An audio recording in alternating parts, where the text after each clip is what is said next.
네, 휴일 저녁이지만 이 사건은 지금까지 진행 사항을 한번 살펴봐야 할 것 같습니다. 작년 12월 31일에 발생한 서울 서대문구 어린이 스포츠센터 살인 사건인데요. 어, 횟수가 횟수로 치면 작년 사건이죠. 해로 치면. 하지만 실제로 발생한 지 열흘밖에 되지 않은 새로운 사건인데요. 40대 사장이 대표인 한모 씨가 이 스포츠센터 직원 20대 남성을 살해했습니다. 어, 1월 2일에 구속됐고 수사가 이어져서 검찰의 살인으로 송치된 사건인데요. 지난주 화요일에 탐정선수콘에서 저희가 이걸 다뤘습니다. 그래서 사건 초기에 상황 정리하고 또 여러 가지 의문점들을 제시했고, 그 후에 수사가 진행되면서 많은 언론들이 후속 상황을 취재해서 보도했죠. 그래서 상당히 많은 부분들은 또 새로운 사실이 드러났는데, 하지만 핵심적인 부분은 아직까지 확인이 되지 않고 있어요. 도대체 왜 그런 끔찍한 행동을 했느냐인데요. 그러면 도대체 어떤 상황인지 간단히 살펴보겠습니다. 당시 이 회사가 연말에 직원들과 사장이 함께하는 일종의 송년회를 한 거예요. 그 직장 내에서. 그러면서 술을 마셨습니다. 이 업체 대표, 그리고 가해자죠. 그리고 또 안타깝게 세상을 떠난 피해자, 또 다른 직원 2명까지 해서 4명이 함께 술을 마신 건데요. 그 센터 안에서 이제 소주 6병 그리고 캔맥주 이렇게 나눠서 마셨다고 합니다. 그런데 이 가해자와 피해자를 제외한 2명은 많이 마시지 않았대요. 그래서 이제 귀가를 한 상태죠. 그 후에 이 2명이 남아서 계속해서 술을 마시던 중이었는데, 그런데 그 다음날 아침에 사체로 발견된 겁니다. 온몸에 멍이 있었고요. 또 하의가 다 벗겨져 있었고, 그리고 당시에 멍이 있었기 때문에 이거는 때려서 죽인 거다. 즉 폭행치사나 상해치사로 봤습니다. 즉 때렸는데 의도치 않게 사망했다, 뭐 이런 거죠. 죽을 줄은 몰랐다. 네. 결국은 죽이려고 한 건 아닌데 결국 폭행이나 상해로 인해서 죽었다. 이제 폭행치사 또는 상해치사로 봤습니다. 그런데 국과수의 부검을 이제 의뢰했고, 국과수 1차 결과를 봤더니 놀라웠어요. 실제로 간, 심장을 비롯한 장기들이 손상된 겁니다. 이제 파열된 겁니다. 그 이유가 무엇이냐? 70cm 길이의 막대기를 이 피해자의 항문으로 찔러 넣어서 이거를 계속해서 찔렀기 때문에 그 막대기 끝에 의해서 장기가 손상되고 파열돼서 사망했다. 자, 이렇게 되니까 경찰도 바꿨습니다. 살인으로 바꾼 거죠. 아무리 일반적인 사람이면 막대기를 그런 식으로 사용을 하면은 장기가 손상되고 사람이 죽을 수 있다는 걸 충분히 인식할 수 있죠. 근데 그리고 그렇게 의도했거나 아니면은 그래도 상관없어 라는 미필적인 고의는 적어도 가지고 있을 것이다 라고 볼 수 있습니다. 그래서 살인죄로 검찰에 송치된 상태인데, 이 사건에 있어서는 가장 중요한 게 이거죠. 도대체 왜 그런 끔찍한 일을 했는가? 그 동기가 중요합니다. 자, 이 동기를 찾아가기 전에 그렇다면은 당시 있었던 일들은 좀 정리를 해야겠는데요. 실제로 이 신고를 한 거는 이 업체 대표 한 씨입니다. 본인이 전화했어요. 본인이 아침에 이제 술 취해서 잠자고 일어났다가 전화를 한 거예요. 전화를 했는데 옆에 직원이 죽어 있다 이러면서 신고를 한 거죠. 그 후에 실제로 현장에 나와서 확인을 했고, 그리고 검거가 된 상태인데, 이 전화 관련해서도 좀 의아한 부분들이 있습니다. 이게 뭐냐면, 당시에 새벽 2시쯤부터 폭행이 시작된 걸로 확인이 됐거든요. 그런데 실제로 2시 13분에 이 업체 대표가 112에 전화를 했어요. 내용이 좀 이상합니다. 어떤 남자가 찾아와서 내 누나를 때렸다. 그래서 경찰이 무려 6명이나 출동했습니다. 네. 그런데 와보니까 누나가 없는 거예요. 물어봤더니 누나가 없습니다. 그래서 이거 어떻게 된 거냐 그랬더니, 누나가 아니라 내가 어떤 남자가 들어와가지고 싸웠는데 어떤 남자가 지금은 도망갔다. 그래서 이거 좀 이상하잖아요. 근데 주변 둘러봤더니 피해자가 반듯하게 누워있는 겁니다. 이렇게 큰 대자로 누워있는 거예요. 그런데 하의를 다 벗고 있어요. 그래서 이상하잖아요. 이게 일반적이지 않잖아요. 그래서 물어봤죠, 경찰이. 그랬더니 이거 직원인데 송년회하고 좀 술 취해 자는 거다. 자, 이런 상황에서 숨 쉬는지 확인하고 옆에 있던 패딩으로 이제 그 하의를 좀 덮어주고 돌아왔다. 자, 이렇게 알려진 상황인데, 당시 그리고 그 다음에 잠이 들었고 아침에 깨서 전화를 해서 신고를 했다는 거예요. 현재까지 밝혀진 거는. 그런데 이 사건에 있어서는 굉장히 다행스러운 게 있습니다. 뭐냐면 이게 어린이들이 다니는 스포츠 센터잖아요. 그러다 보니까 안에 곳곳에 그 카메라가 있습니다. 그리고 카메라로 촬영을 한 CCTV 영상도 다 녹화가 되어 있었습니다. 경찰이 아침에 출동해서 사람이 죽어 있으니까 그거를 확인했어요. 네, 그래서 그 녹화된 거를 봤더니 상당 부분 이제 확인이 된 거죠. 이게 뭐냐면 그 2시 13분에 이제 누나라는 누나가 맞는다는, 누나가 어떤 남자에게 맞았다는 이상한 신고를 했는데 그 직전에 새벽 2시경에 폭행이 시작됐다는 거죠.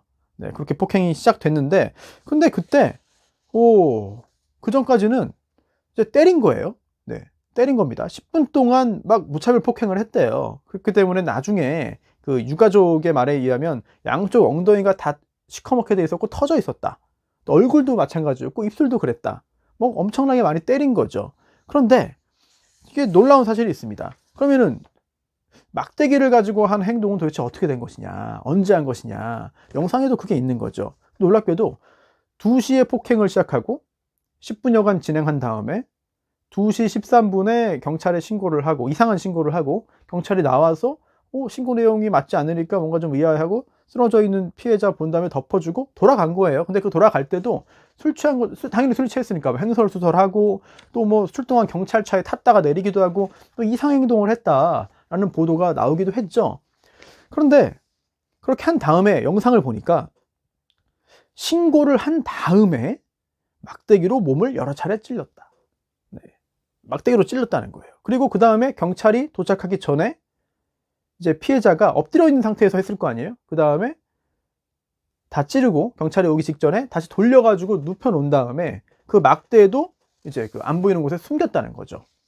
자, 이게 영상에 이제 남아 있는 겁니다. 자, 그리고 경찰이 출동했을 때 그럼 상태가 어떤가? 그때 만약에 뭐 입술이 터져 있고 뭐 목도 목 조른 그런 흔적도 있고 또 양쪽 엉덩이 다 터져 있고 이랬으면은 경찰이 충분히 확인할 수 있었던 거 아니냐. 그런데 왜 확인을 못했을까라고 하는 그런 의아함이 좀 있습니다. 그래서 경찰은 당시에 술 취했다고 하니까 술 취한 줄 알고 간 겁니다. 믿었다는 거죠. 그건 눈에 보이는 외상이 없었다는 말이기도 하거든요.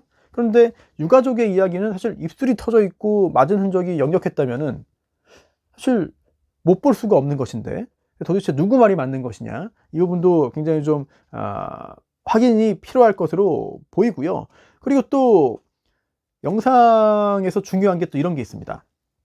경찰에게 신고하고 경찰이 이제 오기 전에 막 찌른 거잖아요. 찔렀는데 처음에 한두 번은 고통을 호소하는 것처럼 보였다. 그런데 그 후에는 계속 찔러도 반응이 없었다는 거예요. 그러면 그때 사망했을 가능성도 있는 거 아니냐. 그렇다면 경찰은 와가지고 뭐 어깨도 두드려보고 숨 쉬는지 확인하고 살아있기 때문에 덮어주고 갔다는 건데, 영상만 보면은 이미 그 전에 사망했을 가능성도 완전히 배제할 수는 없는 것이다. 누구 말이 맞는지를 좀 확인해야 되는 것이거든요. 따라서 현재 그 경찰 당국도 당시 출동한 경찰들의 행동이 대처가 온당했는지 적정했는지 여부를 검토하는 중이라고 합니다. 경찰 6명이 출동했는데 그런 상황인 거를 알아채지 못했다, 그냥 돌아갔다, 결국은 사망했다. 물론 경찰 출동 직전에 사망했는지 또는 경찰이 그냥 돌아가서 사망하게 된 건지 여부는 지금 상황에서 정확하게 알려지는 않았습니다만, 어쨌든 경찰의 적극적인 대응이 이루어지지 않았다는 점은 굉장히 좀 아쉽습니다. 이런 부분들은 굉장히 아쉬워요. 네.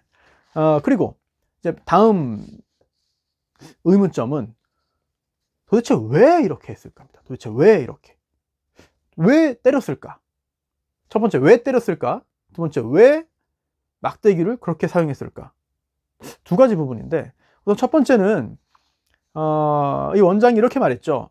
피해자가 술 마시고 음주운전해서 집에 가려고 해가지고 그거 말리다가 싸움이 난 겁니다 라고 말했는데, 이게 글쎄요, 어디까지 믿어야 될지는 잘 모르겠어요. 왜냐하면 그날 밤 9시경에 이 피해자가 가족들 단톡방에다가 보냈거든요. 이제 대리운전기사 불러가지고 나도 가겠다, 근데 잘 안 잡힌다 라고 했더니 누나가 그래서 대리운전기사 전화번호까지 단톡방에 올리기도 했거든요. 자, 그런 사람이 새벽에 음주운전 하러 간다? 물론 술이 더 많이 취해서 그때는 그런 행동을 했을 수도 있는 것이지만 약간 좀 의아하긴 합니다. 그 다음에 결국은 다툼이 생긴 거잖아요. 결국은 싸움이 벌어진 건데, 사실 음주 후에 술 마시고 그 다음에 이 직원의 행동이 좀 불만스러웠다, 그렇게 갈등이 발생했고 그로 인해서 때렸고 살인으로 이어진 거다 라고 경찰이 본다는 보도가 또 어제 한 건 나오기도 했습니다. 자, 그러면은 범행의 동기를 살피려면은 여러 가지 그 재반 사정도 봐야 되거든요. 첫 번째는 그 둘의 관계가 혹시 어떤가, 둘의 관계가 혹시 뭐 다른 일 때문에 사이가 안 좋아서 이런 극단적인 상황으로 전개된 거 아닌가, 이들의 관계를 봐야 되는데 3년쯤 일했습니다. 그리고 이제 코로나19 때문에 경영이 좋지 않아서 경영난 때문에 다른 직원들은 좀 많이 떠났는데 그래도 지키고 있었거든요. 그리고 뭐 생일 선물도 보내주고 이런 것들 할 정도로 서로 관계는 원만했다고 해요. 그래, 원만한 상태였는데 이런 일이 생겼다. 그리고 평소에 어떤 그 여러 가지 원한이 있어서 이런 일이 발생했다고 볼 근거는 현재로서는 충분하게 나오지는 않은 것으로 보입니다. 그리고 또 두 번째가, 혹시 이게 그 행동의 특성상 이게 보통 일은 아니다, 혹시라도 뭔가 아주 특이한 성적인 어떤 여러 가지 그 영향이 있는 거 아니냐라는 의문도 있는데, 경찰이 직접 밝혔죠. 저희 그 취재하는 과정에서 이거는 성적인 거는 전혀 아니다 라고 말을 했고요. 실제로 그 후에 이 가해자의 휴대전화기를 가지고 받아서 그 포렌식을 진행했는데 둘 사이의 관계가 뭐 나쁘다거나 또는 어떤 그 성적인 어떤 개입을 확인할 만한 그런 단서는 나오지 않은 것으로 보입니다. 특히 고인에 대한 그 모욕일 수 있다라고 경찰이 이야기하기도 했거든요. 일단 그 부분은 좀 배제를 해야 될 것 같고요. 그렇다면 어떻게 이유가 무엇일까? 많은 분들이 이제 궁금해 하잖아요. 그래서 프로파일러이기도 하고 또 경찰대 교수이기도 했던 표창원 소장은 당연히 분석이 좀 필요하지만 어떤 그 억눌린 욕구가 공격성으로 분출된 거 아니겠느냐라고 하고 있어요. 네, 그래서 그 부분도 좀 단서가 될 것으로 보이고, 또 금전이나 또는 뭐 여러 가지 그 좀 연적 관계 이런 것도 일반적으로는 항상 그 고려해야 되는 것이거든요. 따라서 이 둘 사이에 어떤 금전적인 거래가 혹시 뭐 있었는지, 아니면 뭐 임금이 체불된 게 있다든지, 아니면 어떤 누구의 권유로 투자했다가 그게 성과가 좋지 않다든지, 아니면 뭐 이성 관련해 가지고 어떤 관계가 있는지 등등도 확인은 좀 해봐야 됩니다. 다만 현재까지는 구체적인 상황은 지금 나온 게 없는 것 같아요. 그래서 술을 많이 마셨고 그 상황에서 어떤 여러 가지 태도에 대한 불만, 뭐 실제로 어떤 불손한 행위를 한 것인지는 모르겠지만 태도에 대한 불만으로 인해서 폭력이 시작됐고, 결국 그 폭력이 굉장히 좀 도가 지나친 정도까지 번져서 이런 끔찍한 일이 생긴 거 아니냐라고 짐작을 할 수 있겠는데요. 그리고 결국은 어쨌든 그 막대기를 그렇게 썼다는 얘기는, 이거 혹시 하의를 벗기고 그렇게 한 거냐, 뭐 둘 다 이상합니다만 하의를 벗기고 한 것이냐, 아니면 스스로 하의를 벗은 상태에서 가해자가 그렇게 한 것이냐, 아니면 하의를 벗기면서 한 것이냐, 이것도 궁금하잖아요. 그런데 일단 녹화된 영상을 보면은 이제 원장이 이 직원을 폭행하는 과정에서 바지가 조금 내려가는 장면이 있었다고 해요. 그런데 그 다음에 더 아프게 때려야겠다라고 해서 바지를 아예 내려버린 다음에, 아예 벗겨버린 다음에 때렸다. 그리고 그 다음에 경찰에 신고했고, 이상한 신고를 했고, 경찰이 오기 전에 막대기로 찔렀다라는 건데, 뭐 현재까지 확인된 부분들, 그리고 또 보도 내용도 약간 다른 보도들이 좀 있거든요. 이런 걸 종합해 가지고 지금 다 말씀을 드리고 있습니다만, 어쨌든 다 뭐 확인이 되지는 않고 있어요. 왜냐하면 이 가해자가 이렇게 또 입장을 바꿨거든요.